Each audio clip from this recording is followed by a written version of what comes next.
alaikum wa rahmatullahi wa barakatuh. Ahlan wa sahlan. Welcome, guys, to this live stream. Hope you guys are having a fantastic day. Let me just go on Instagram. Hope you guys are having a fantastic and beautiful day outside today. MashaAllah. I was thinking of maybe even doing live stream outside, but you know what? I'm doing it inside today. One of these hot days, we're going to do it, inshallah. So let's go here. Q&A Friday. So, how is everyone? Everyone enjoying themselves, having a nice week so far?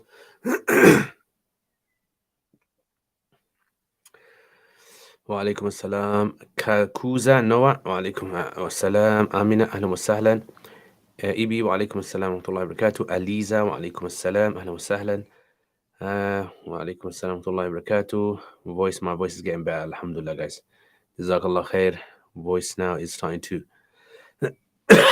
go back to its normal self with your du'as guys وعليكم السلام ورحمة الله وبركاته مسير أهلا وسهلا my brother from America alhamdulillah had your exams how were your exams Aliza how did they go Zaidan أهلا وسهلا وعليكم السلام ورحمة الله وبركاته long time my brother Zaidan long time hope you're well جزاك الله خير آمين it's going very well my brother it's going very well Masir Ali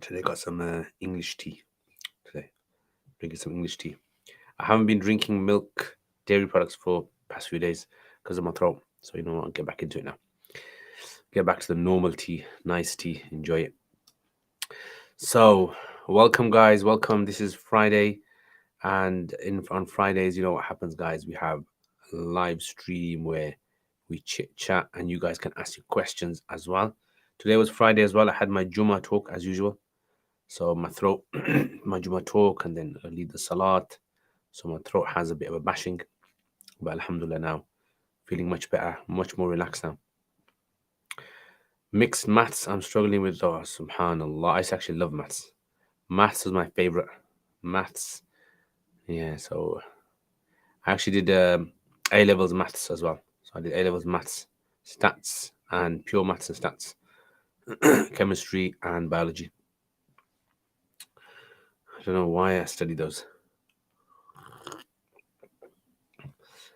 wa alaikum assalam Bizk ahlan wa sahlan welcome hope you're well you ever try stinging nettle tea yes it's okay you know it's okay it's good I heard it's supposed to be good for your circulation blood circulation so it's apparently supposed to be good for arthritis and people have breathing difficulty and even other types of illnesses as well in fact I've actually heard if you rub nettles on your skin and let it itch that's a good way of boosting your immune system wallahu alam I do it regularly me I just whatever someone tells me to do and it sounds good I'll do it I was just watching your lecture with brother Bassam Bergen Thaji ahlan wa sahlan oh yeah that the video is up guys the blogging theology is quite long it's about 2.5 hours long but if you can watch it definitely I would recommend watching it and if there's if there's anything that maybe I could improve in it next time inshallah please let me know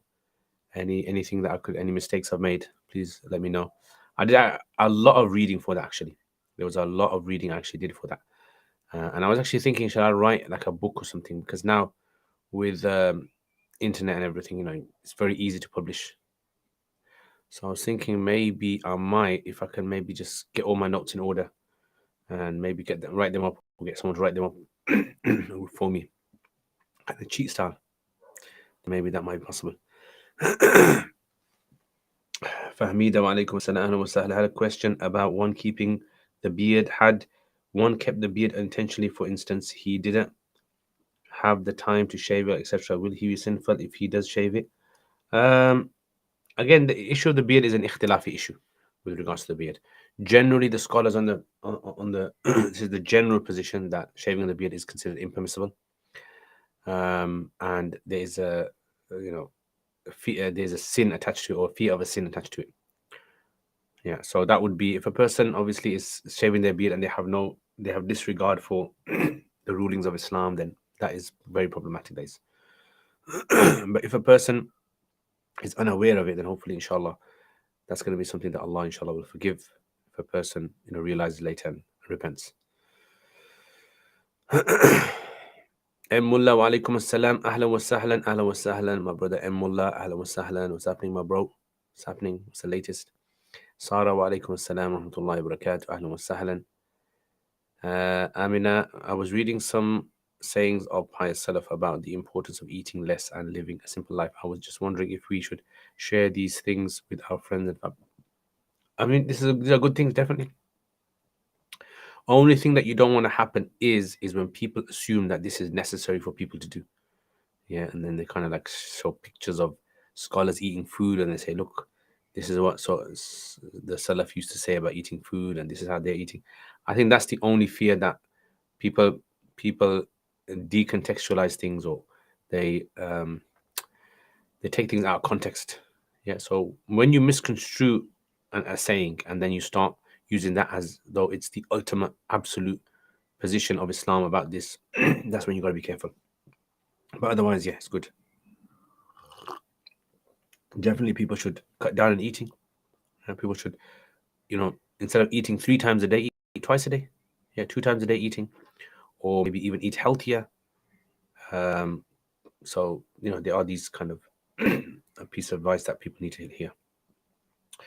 So I hope you're well. Ahlan wa sahlan. You will come to Kyrgyzstan to teach Arabic classes, which we don't have. My wish to read Quran in Arabic and understand Arabic. We have beautiful Kyrgyzstan Valley. Inshallah, Zuh, inshallah, I would love to come to Kyrgyzstan. Inshallah, one day, hopefully, inshallah. So, Zuh, if you're not familiar, on my YouTube channel, I actually have a whole series to teach people how to read Quran. You can check that out, inshallah. Go to Roots of Knowledge. Check out there.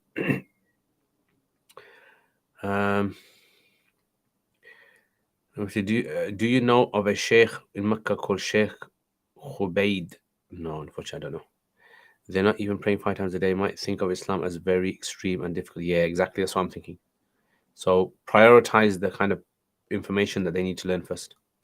So I have a work phone with a SIM plan that I pay for, but work reimburse me at the end of each month as part of a SIM plan. They give freebies. Am I allowed to claim the freebies? Yeah, it should be fine, as long as it's part of the package. Since my work are technically paying for the SIM plan, not me. Yeah. So if it's freebies, I assume that's something which obviously no one's paying for. It's just part of the package. Please, I beg you, write the book, inshallah. And buy 100 of them. Inshallah, I'm thinking about it. Really thinking about it, because otherwise I don't want everything that I've read to go out of my head. So inshallah, I'll probably start maybe on this weekend. I'll think of a way of trying to compose it all. Only problem with writing is it takes a long time editing, long time going through it and editing and making sure every word's correct. And Dr. Shadi is coming to Lowzal Central Masjid. You better be there. Oh, is he coming there? Subhanallah. When is he coming? Inshallah, definitely I'll come down. Inshallah, I'll definitely come down. Yeah, let me know inshallah the date. Zahra, ahlan wa Zuhra, ahlan wa sahlan, Zuhra from Kyrgyzstan. Ahlan wa sahlan.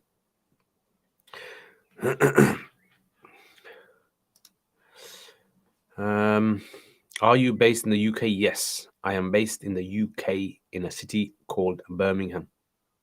Birmingham. You gotta say it with like that. Birmingham. 1st of June, yeah. 1st of June, inshallah. In fact, on that same weekend, Sheikh Saeed Al-Kamali is coming as well from Morocco. Sheikh Saeed Al-Kamali, inshallah. So on that first weekend, he's coming as well. So hopefully, inshallah.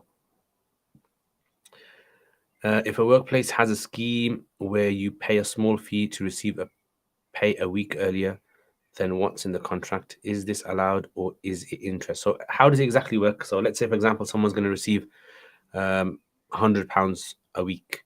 So you pay a little and you get the money earlier.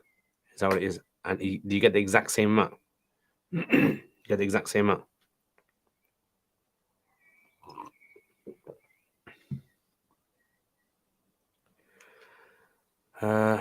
Have you heard of Karima Foundation? Yes, Karima Foundation, mashallah. Maulana, is that Maulana Asim's place? Oh, the events were cancelled. Oh, I don't know. Is it cancelled? I actually got a friend that was telling me a couple of days ago it's going ahead, but I don't know. Is it cancelled? Yeah, I haven't seen any cancel messages going around. I thought it was cancelled as well. Uzaifa wa alaikum assalam. Ahlan wa sahlan. I've noticed Salafis have a lot of mutun they memorize. Are they aware of any mutun?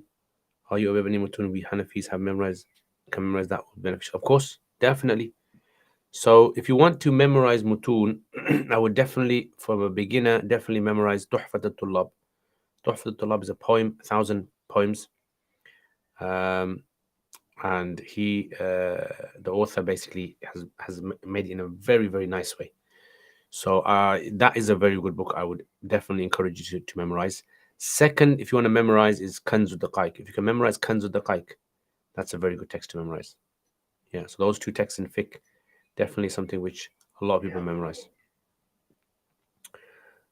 He's your teacher, yeah? Masha. Give him my salam, inshallah. Wallah asim. Give him my salam.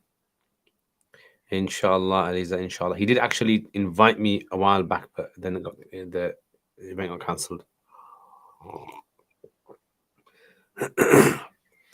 Umran Ali, wa alaikum assalam. Ahlan wa sahlan. Ahlan wa sahlan, my brother Imran Ali. Esqan, wa alaikum assalam. I hope you're feeling better. Jazakallah khair. As you can tell, my throat is on the way to getting better.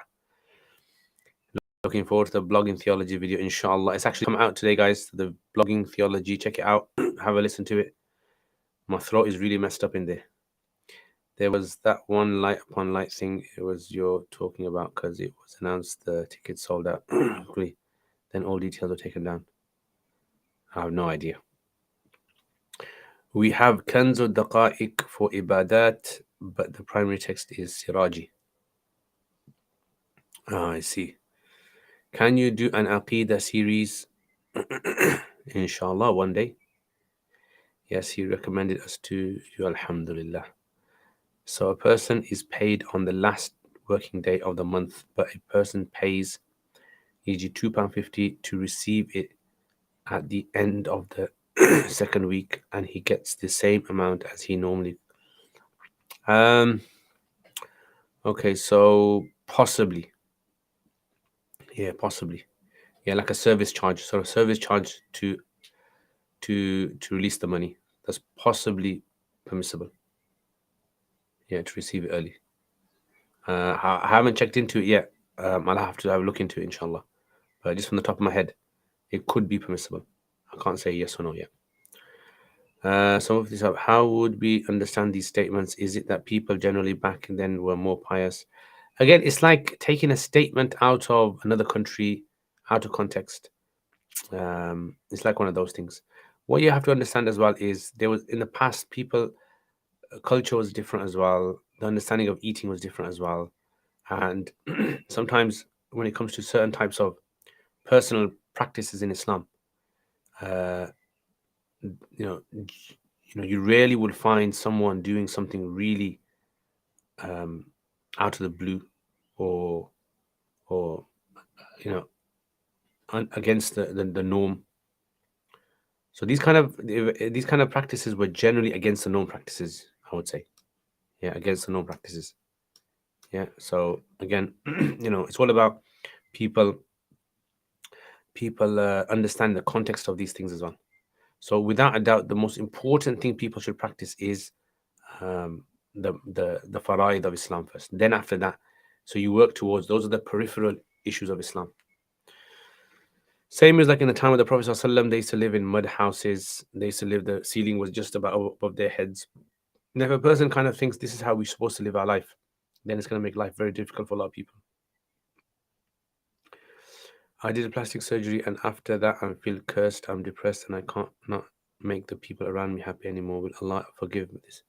Of course, inshallah, Hanan, Allah is forgiver. He is the Ghafur Rahim. As long as a person feels inside that they have made a mistake, turn back to Allah, inshallah. Why wouldn't Allah forgive? Assalamu alaikum wa rahmatullahi wa barakatuh. Ahlan wa sahlan, Hafsa. Is it true that when Ibrahim alayhi salam was being put in the fire at the time, angels came to help him, but he rejected them? Some narrations do mention that, yeah. There are some narrations where some scholars have mentioned about these narrations. So Jibril alayhi salam came to the Prophet to Ibrahim alayhi salam, and Ibrahim alayhi salam says, "Hasbi Allah wa ni'mal wakil." Allah is enough for me. Can I do tafsir with Nu'man Ali Khan? I wouldn't see why not. I've completed 1 year Arabic in Pakistan. I wish to study Dars Nizam in Arabic or English. Any recommendations? I can move abroad as well. I'm not too sure. I mean, Pakistan has a lot of places where they do Arabic. I would probably suggest you go try those places. Like, I don't know which part of Pakistan you're in. So in Faisalabad, Montar Jamil's madrasa has Arabic. In Karachi, there's quite a few madrasas popping up.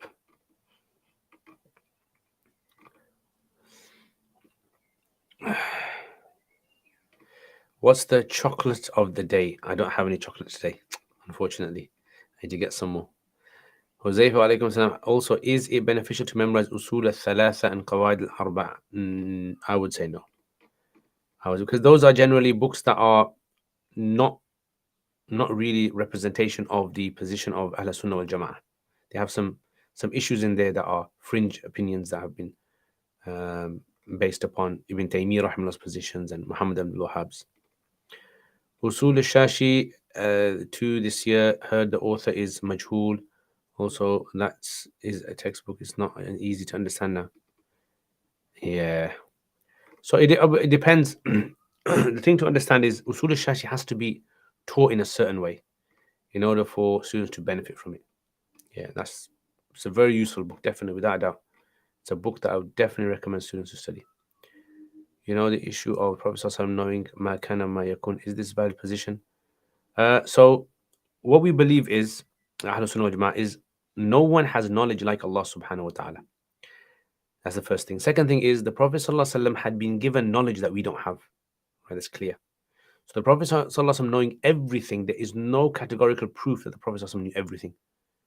Yeah, that's the thing. Because if he knew everything, then there would have been a lot of situations in his life he would have been saved from some sort of calamity. So there's no categorical evidence that the Prophet ﷺ had knowledge of ma kana ma yakun. Yes, Allah had given him at certain times vast knowledge, vast understanding of things. Can you please tell me the entire Usul Fiqh syllabus for Hanafi Usul? So generally, I mean, I can tell you what I normally teach. So I normally teach is you have so basic usul that I teach, which is about 28 lessons. So I've got a series of that on my uruk.com. Then after that, usul al-Shashi. Then after that, matl al-Manar. Then after that, you can do usul al-Sarakhsi. Then after that, you can do fusul fil usul. Those are the usual ones. Monotajim is doing 5 years only. Yeah, so you can start somewhere over there, inshallah, and then you can move. So the thing is, you don't have to study in a madrasa from beginning to end in one place.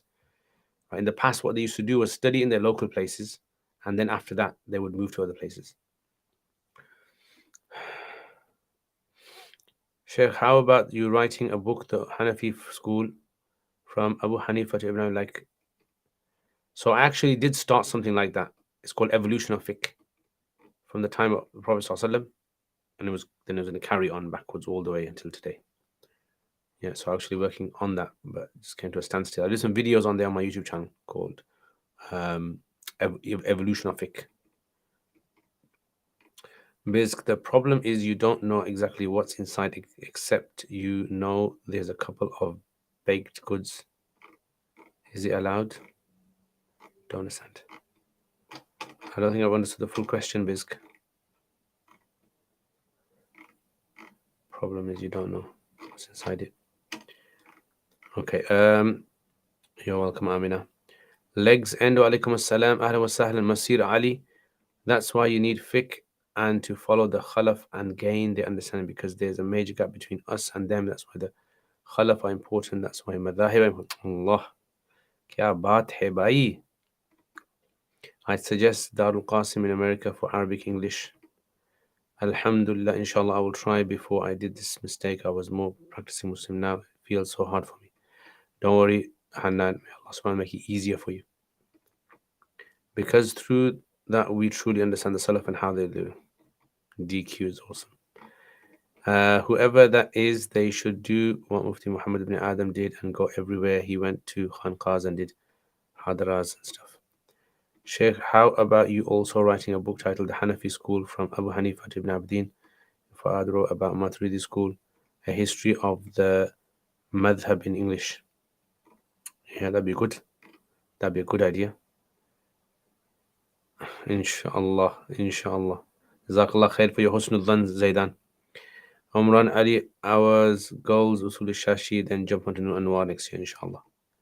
Nur Anwar is covered over 2 years though. Excellent, it's good, it should be. I read that in Hidayah some hadith are quoted which are not found in hadith books. How true is this? Very true. Very true. So the thing you have to remember is fiqh books are not, so when you study a fiqh book, the fiqh book is not a hadith book. And what we mean by that is the history of the Hanafi fiqh is based upon classical cases in the time of the Sahaba and the Tabi'in of fatwa and their practice. So that's why you probably won't be able to find the same hadith and the same narrations and the same evidences that Imam Abu Hanifa used in the classical books, in the later books. So when Imam Hidayah and other scholars, when they quote a hadith, that hadith is not there for istinbat purposes. It's not there to establish this is where the masla came from. This is simply just for what we call isti'nas, just to show that this is something similar to what the books have mentioned. Like this is somewhere in the database of hadith, there is this kind of hadith, and even though it's very, very weak, but at least this shows that this is something that exists. And a good example of that would be Tirmidhi. So in Tirmidhi, Imam Tirmidhi brings sometimes a da'if hadith in Tirmidhi, and then he'll say, hadith is not valid. But vast majority of the Sahaba and Tabi'in used to practice upon what this hadith says. Yeah, so this is why when people say to me, teach the Hanafi madhab through hadith, that's a very strange kind of request that is, because what that is assuming is, it's like saying, teach me mathematics through biology. Teach me mathematics through biology. So it's a bit difficult, isn't it? You can attempt it, but it's not going to be the same as teaching mathematics through mathematics. Missed your previous question. Oh, what was it? Can't seem to see your question. Can't seem to see any other. Your question, I got Assalamu alaikum from you. And then after that, there's no other question. Except the problem is you don't know, that's it. So it hasn't come up on my feed. Unless you put some word in there which the algorithm has blocked. So sometimes you put certain words in the message, it actually filters it out. So might be that.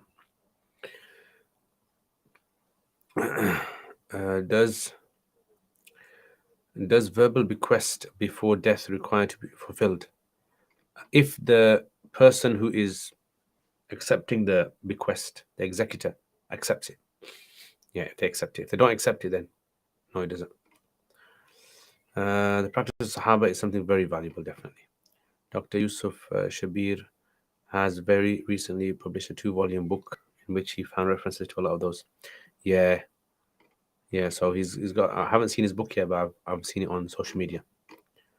Zaytun College is also great to start with. They don't have a Dars Nizam, but you get a solid foundation of Fard Ain, Arabic and English, logic, grammar, and rhetoric. Full scholarships are there. Mufti, could you explain the issue of the Raf al-Yadain briefly? It seemed like al-Hadith people like Ahmad ibn Mubarak, Abu Hatim, Bukhari, and Yahya ibn Ma'in weakened the Hanafi dalil. So see, basically, again, this is another good example of when it comes to the science of Hadith. What you have to understand is the Hanafi madhab was established before the books of Hadith were compiled.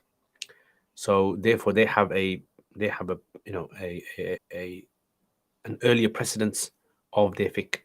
So vast majority of people in Kufa did not used to do Rafi al-Yadain.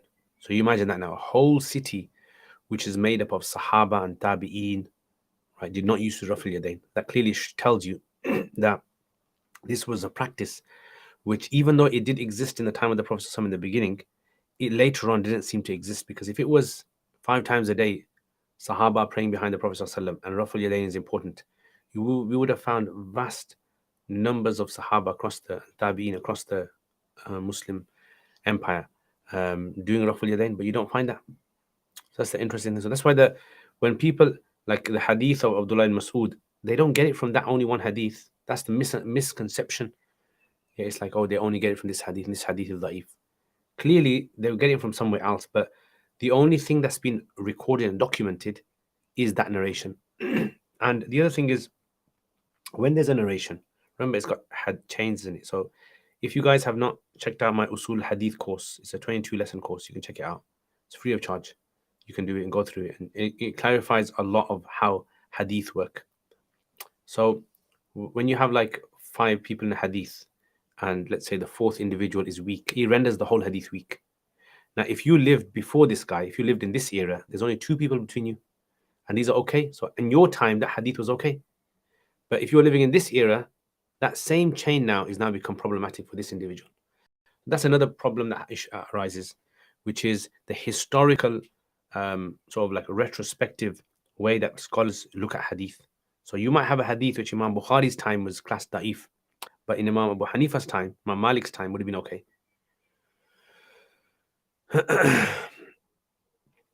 Plus, Zaytuna is the only accredited Muslim institution in America. Couldn't you ask someone to read Al Sunan to help with studying Hanafi madhab via hadith?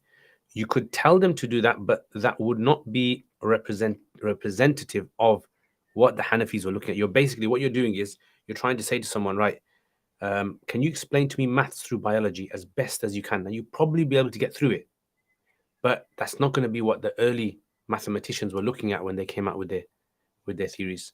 Same with the Hanafi fiqh. So the Hanafi fiqh was actually looking at a greater source. They were looking at a greater source of fiqh, which was practice of Sahaba and what was being passed down.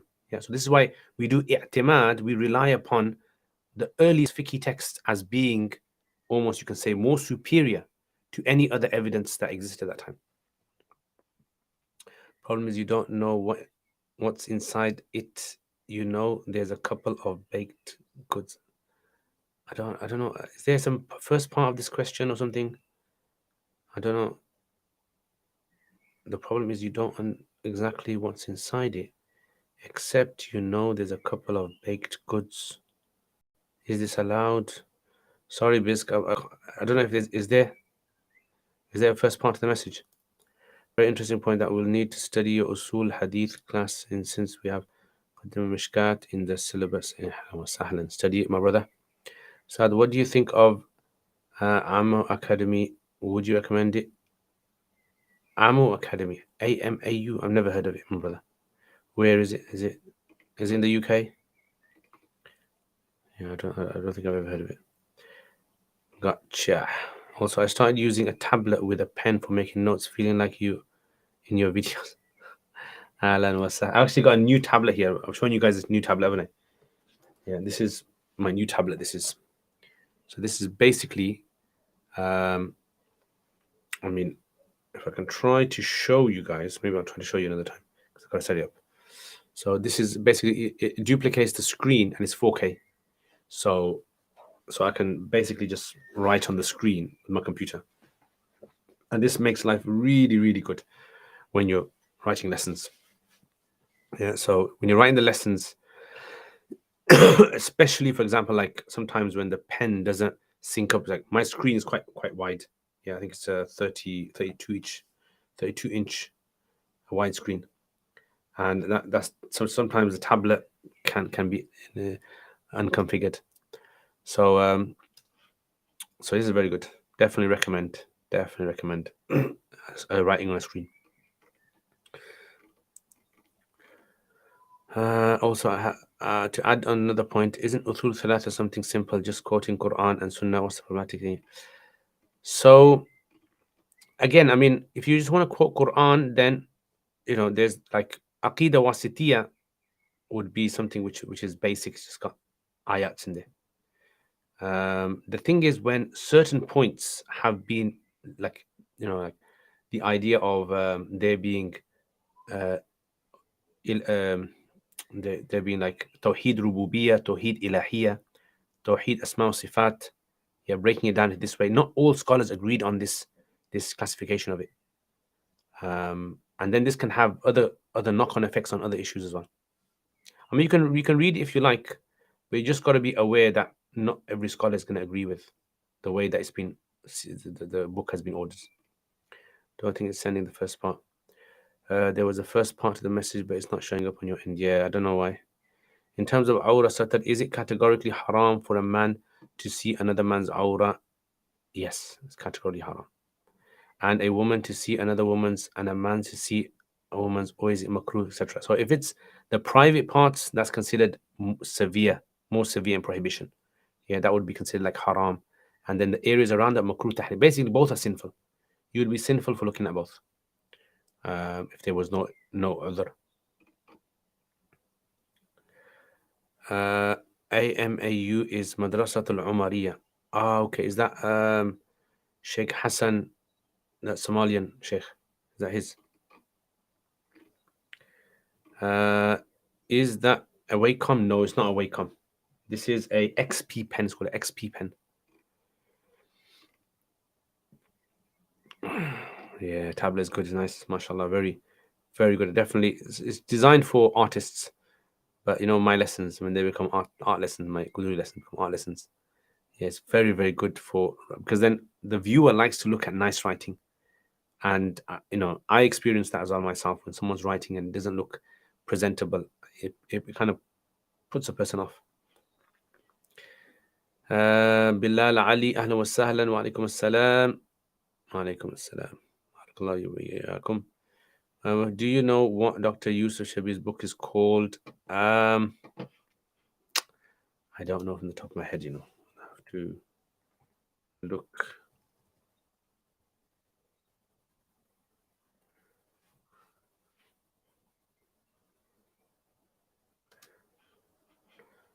I'll just have a quick look.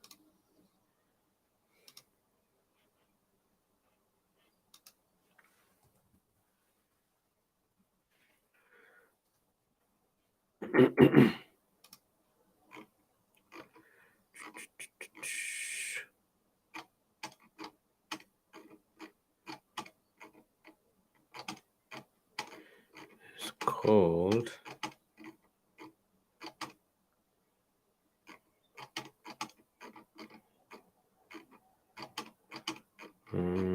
actually, I can't even find it.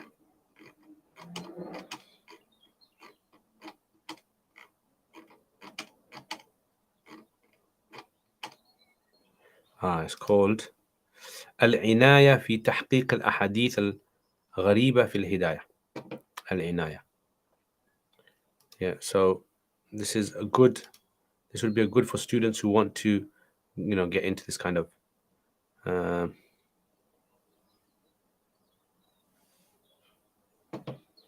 yeah. Generally, I mean, if students want to understand the hadith discussions in Hanafi school, then Tahawi, these are the individuals you want to look for. Tahawi, Quduri in Tajreed, Fatul Qadir Ibn Humam, 700s, early 800s, and Zayla'i, 700s, and Ibn Amir al-Hajj. Yeah. So these are the books I would definitely recommend. Very good hadith discussions they have.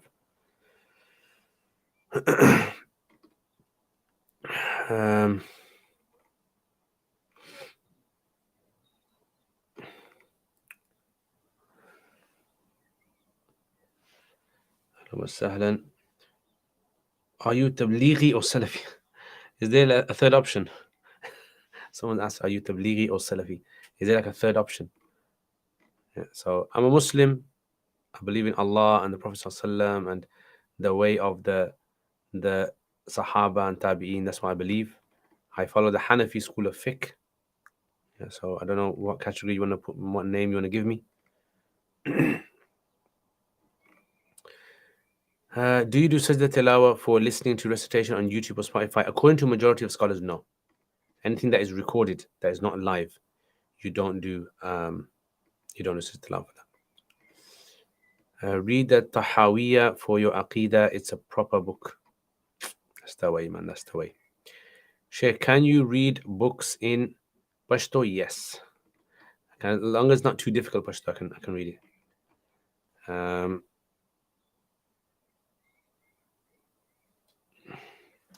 You're welcome. And the person who asked this question, what are you? Are you a Salafi? Are you a Tablighi? What are you?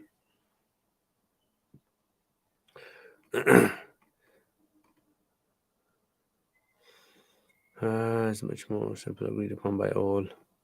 Link posted. I have Shara' ibn Iz of the Tahawiyya print Maktab is very good paper. The Shara' ibn Iz has a big issue.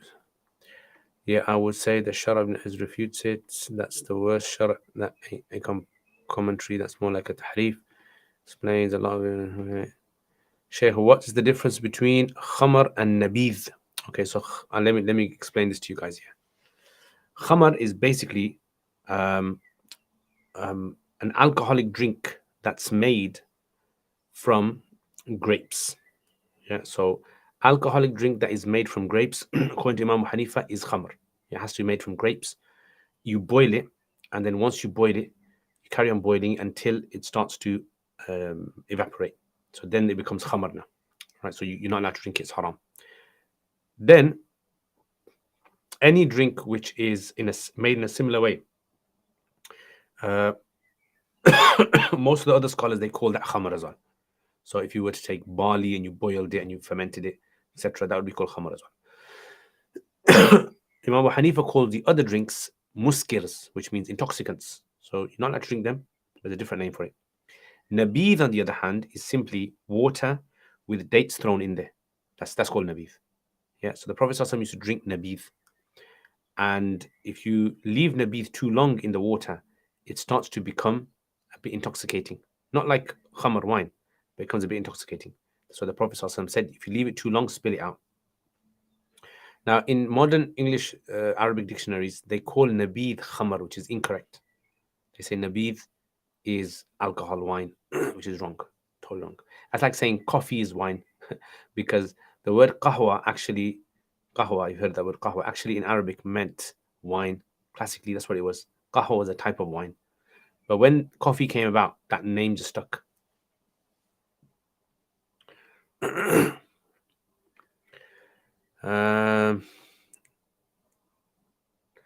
I were you, Sheikh, I'd say I was a gangster Hanafi. Ahlan wa sahlan. Ahlan wa sahlan. Ahlan. Qattar. I'm not Qattar anything. Mufti Saab, the perfumer's alcohol is fine to use, right? I figured that because it's chemically derived. Yes. That's what. So based on Imam Hanifa's position on that would be permissible. Sheikh, you need a Pashtun lungi turban, much cooler. Inshallah. Why not? Kalashnikov on my shoulder, turban on my head, and that's it. After that, you won't see me again. You'll see me in prison on the front cover of the newspaper. Ustad, can we read Quran off a mobile phone without wudu? I would say yes, you can read it, but don't touch the Arabic with your finger. Don't touch the Arabic with your finger.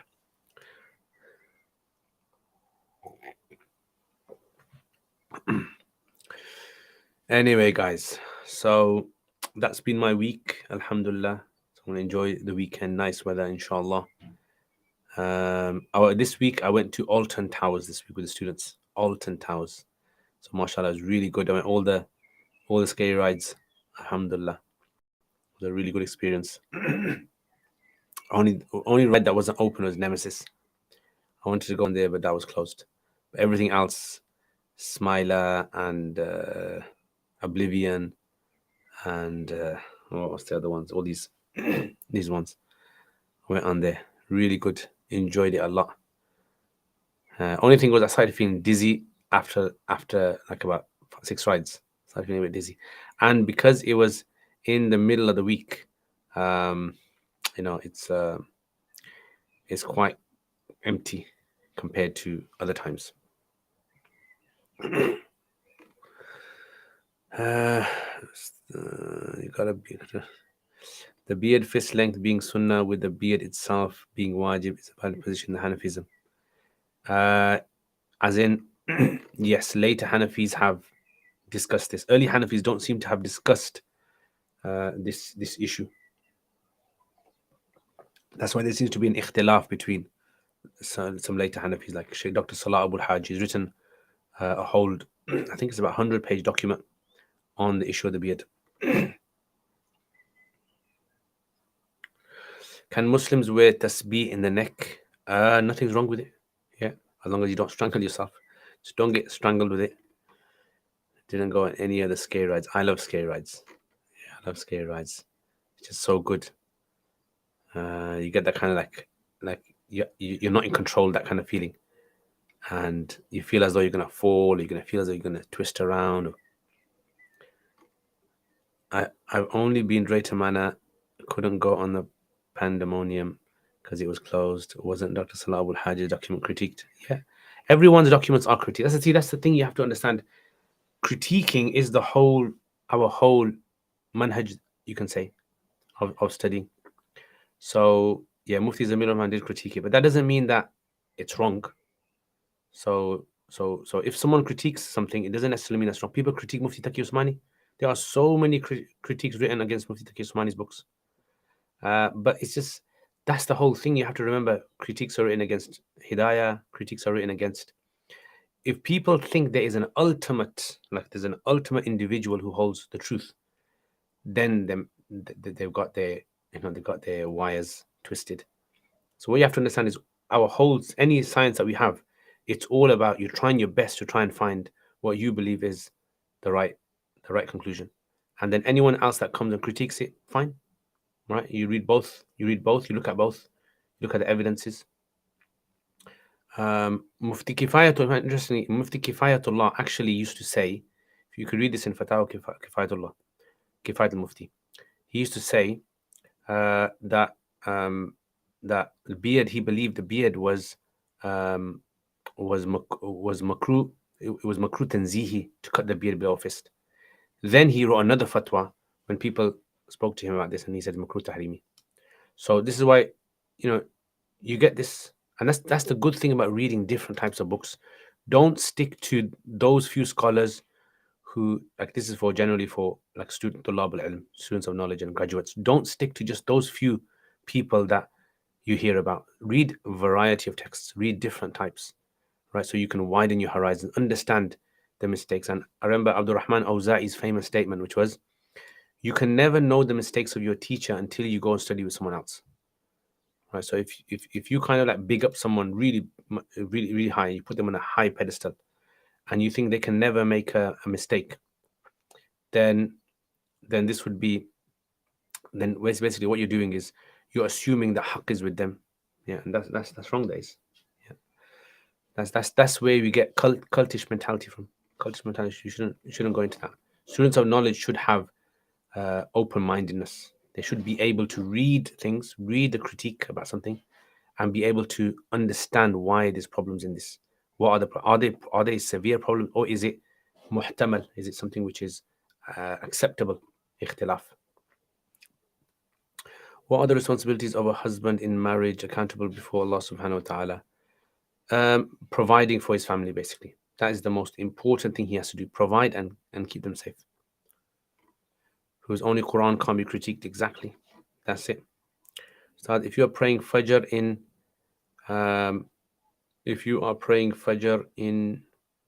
the masjid and the imam is leading, but you haven't prayed the sunnah, should you pray the sunnah? So according to Hanafis, if you get to the mosque and you know you can pray your sunnahs and join the imam before he finishes the prayer, then you pray your sunnahs. But if you think, I'm going to miss the prayer with the imam, don't pray your sunnah. Just join the imam. Is it haram to wear a tasbih, a necklace? No, it's not. Would it not be confusing? Read all the different... No, it's not. See, that's the mentality. Unfortunately, that's the mentality in a lot of madrasas I've seen, where they discourage students from reading other texts. And many of our teachers, you say, no, you should read them. Read them, broaden your horizons, understand. Because the whole point of studying in madrasa is the teacher navigates you to be able to read these texts and understand what the author is saying. Yeah. So, for example, let's say someone reads Hidayah and thinks Hidayah is the ultimate book. He can never make a mistake. And then you read, a later work, and then you realize, okay, wait a minute, Sahib Hidayah made a mistake. Clearly, is there error here? Yeah. And that is part of the system of Dars Nizami system. Dars Nizami system is meant to be like that. It's meant to give you the tools to be able to read, and then you research. Yeah. So if you look, for example, like um, scholars in India, for example, Maulana Qasim Nanotwi, Maulana Rashid Ahmad Ghawi, the founders of the Deoband uh, madrasa, you'll find them same, yeah, critiquing one another, and that's fine, totally fine. The idea is you want to be able to Mufti Shafi and Maulana Hussain Ahmad Madani, very well known critiques of each other, and Maulana Ashraf Tanwi. Yeah, so that's that's what you have, and you can't get into cult mentality. I remember in Pakistan there was like a very bad cult mentality. Some madrasas where some madrasas were Madani madrasas, basically supporters of Hussain Ahmad Madani, and some madrasas were Ashraf Tanwi supporters, and it made it out as though, oh, these guys are wrong, these guys. And I remember like our madrasa, generally, the vibe was Mullah Hussain Ahmad Madni vibe, and Darul Uloom Mufti Taqi's place was more like Mullah Ashraf Tanwi kind of vibe. So you'd get people making sly comments about each other, which is wrong. That is kind of cult mentality. What you need to understand is you need to have the tools. If you're scared that you haven't got the tools, then you haven't studied enough. You need to study enough to be able to see whatever someone is saying, is that person speaking correctly? Or are you just agreeing with them because it just sounds good? Is it simply because it sounds good and you can't do any better? So you think, you know what, I'm just going to follow what this guy says. So you got to be careful. How to build a steady reading habit. So, when it comes to reading, the biggest thing about reading is the biggest thing about reading is you have to keep on reading and get yourself into the habit of reading. It's a bit of a strain. It's almost like dhikr. If you do dhikr now and again, you won't get the full benefit. But if you do dhikr for a very, very long time, like weeks and weeks and weeks, what happens is you develop inside yourself this natural sort of dhikr state. Same with reading. You have to keep on reading, reading, reading, and making notes. Then what happens is your mind automatically now sort of like realigns itself to be able to read text. So when you start reading text, your mind will start picking up things, will know exactly what to highlight, what things you want from that book. And you're going to get that after reading a lot. I would say, I remember I was saying to you guys about research, but I've been too busy about that. But if I do get around to that, what generally I get students to do is give them select names of books. They get those books, and then they have to read through them, lots and lots of reading, and then see what they find. What's the difference between haram and makruh tahrimi if both are sinful? It's to do with an usul point. Yeah, so haram basically means it's categorical. There is no ikhtilaf in there. And makruh tahrim means that there is like the evidence in it. There's a scope of ikhtilaf in the evidence. So haram would mean that if you denied it, you're out of Islam. Makruh tahrimi would mean if you denied it, you're not necessarily out of Islam. You'll be counted as a deviant. What I would suggest, Huzaifa, is do my Usul al-Fiqh course. 28 lessons, Usul al-Fiqh course, and in there explain all that. What was the reason Ibn Masud opposed Zayd ibn Thabit's compilation of the Quran? There's many sort of like reasons that the scholars have mentioned. One of them was that some of the Sahaba just wanted to leave everything as the Prophet ﷺ left it. Yeah, just leave it as it is. How he taught us the Quran, just leave it as it is. But Zayd ibn Uthman radiallahu anhu time and time of Abu Bakr radiallahu anhu, Zayd ibn Thabit didn't want to compile the Quran. He even said, how can I do something which the Prophet ﷺ never did himself?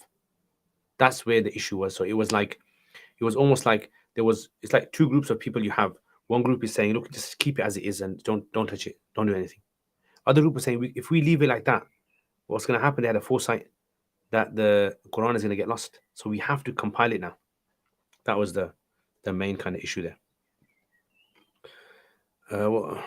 Tell me what you think of this advice. In the beginning, stick to basic mutun to get a foundation, but then later levels, read other books. Definitely, 100%, I would agree.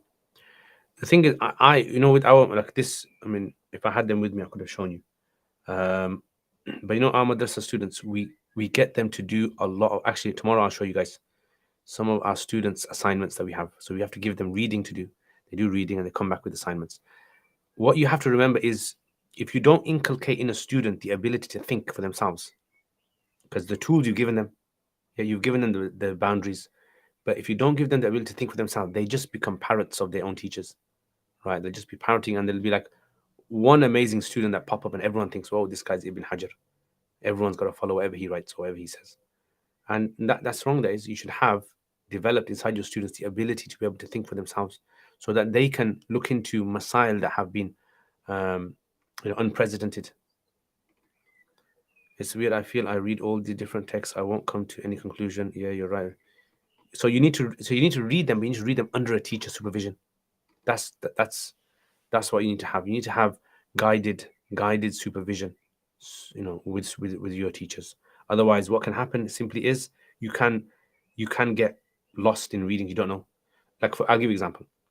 Let's say, for example, um, you read the surah. I don't know.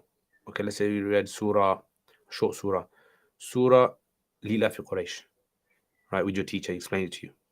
Now your teacher says to you, okay, now I want you to go to Ruh al-Ma'ani. I want you to look at Kashaf. I want you to look at Qurtubi. I want you to look at Ibn Kathir. I want you to read them, and I want you to write down what you find in the differences of how they interpret some of those words. So you're going to read all that, and then you're going to make notes on it, and then you're going to try to bring them together.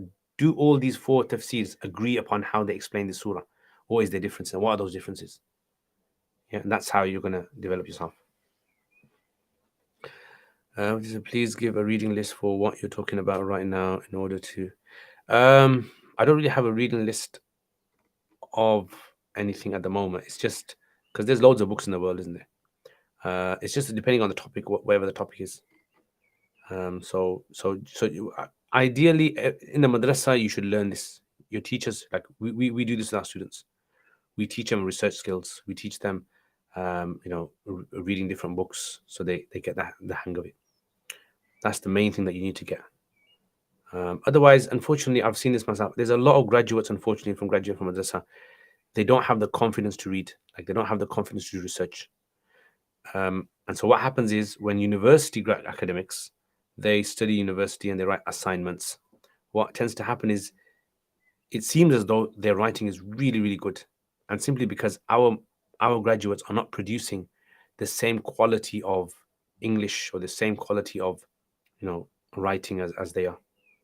So that's a sad thing there is. So we need to produce. So we need to have, our madrasas should be such. You're producing individuals. Not only can they give a bayan and lead salat.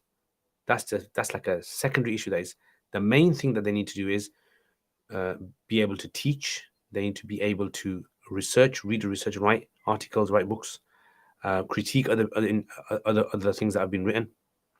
One of the best people I would definitely encourage you to listen to is Maulana Zishan Chowdhury. Maulana Zishan Chowdhury. He's actually got a podcast that came out, I think, last week, and he goes through Sheikh Asrar Rashid's book that he published about the end of times. And it's quite, if you listen to that, it's quite good. You get an idea of how critiquing is supposed to be done. Is it haram for a Muslim girl to work abroad? Not necessarily. I emailed my question. Okay. Ustad, there are bad divorces in Islam. Your husband says talaq, which is haram. But what is a good divorce? So, meaning permissible divorce, a valid divorce would be where a man gives divorce to his wife, yeah, without saying it 3 times. So he just says to her, "You're divorced," and lets her divorce, yeah. Or he gives 3 divorces, but in over 3 months. Those are considered to be the permissible divorces. Let me just check the email.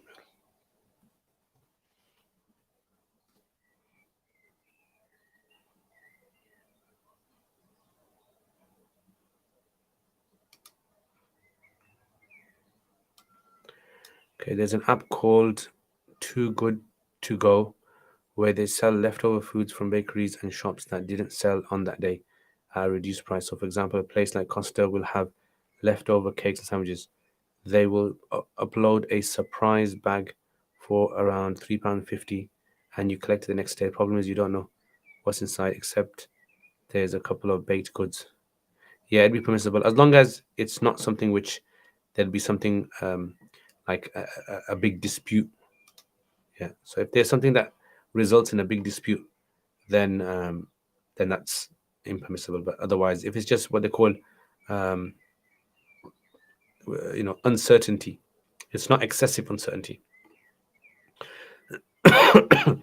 So there's a bad. So what if a newlywed husband finds it difficult to be grateful in his marriage, whilst also being in faith? I don't understand. Can you elaborate more on that? Where can I find the podcast? The podcast is on Imam Zakaria Academy's website, YouTube page, Imam Zakaria Academy. Yeah, so check that out there. Imam Zakaria Academy. It's a very good podcast. Like, I would definitely recommend it. MashaAllah. And I think generally critiquing should be done in a very, impartial way, calm, relaxed, looking at it in a very, very nice way. Okay, guys, I think I'm going to finish it there then. So, Jazakumullah khair, guys, for tuning in. And hopefully, inshallah, I'll see you guys tomorrow. Tomorrow is Saturday, and Saturday, as you know, is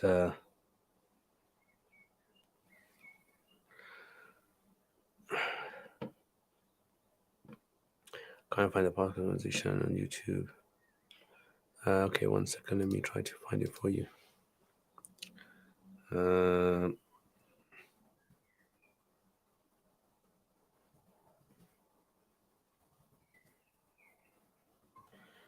Okay.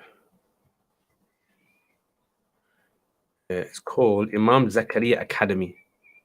If you go to their YouTube page, Imam Zakaria Academy.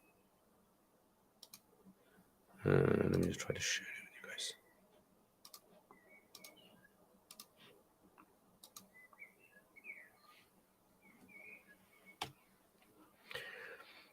you guys. Jazakallah khair. I wasn't sure if you're allowed to buy something that. Yeah, that's the answer, Bisk. I.e., if you doesn't love his wife, thus valuing her and being grateful to Allah. Yeah, I think what they need to do, husband and wife, they need to speak to a marriage counselor. Yeah, so speak to a marriage counselor about these things. Otherwise, what happens when one side of the story is given, you can't hear what's happening in the situation. You might just see one side, and I've seen this happen. I've gone to mediate marriage issues, and it's ended up the guy telling me the information he was telling me half truths, and then basically it kind of messed everything up because I assumed what he was telling was absolutely true when I realized it wasn't. There was other side of the story as well. So yeah, I think in those situations, definitely marriage situations, get a mediator involved. Both parties sit, they talk about things, they express what's in their heart, what's on their minds. All right, guys, take care, inshallah, and I will see you guys next time. Assalamu alaikum wa rahmatullahi wa barakatuh.